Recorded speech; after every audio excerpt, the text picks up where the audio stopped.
يقول لا تشتكي للناس لو كنت مطعون، والذنب من بعض الخلايق مديحة، ولا تنحني إلى الهم وتعيش مغبون، المستريحة للعقول الصحيحة. لصرت صادق قالوا الناس مجنون، ما يمدحون إلا النفوس القبيحة، وخلك صمود بوجه الأيام موزون، وما حرم الله إثم لا تستبيحه. والكبر لو به فايدة فات فرعون، ومن ذاع سره بشره بالفضيحة. والله لو يعطون لك مال قارون، ما شفت نفسك بالغنى مستريحة.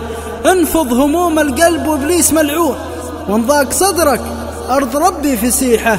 اضحك وفي اللي حجاجك ايش فيك محزون، دنياك ما تسوى وخذها نصيحة. لو كانوا أصحابك يضاهون مليون، نقلوا في منهم وخلى النطيحة.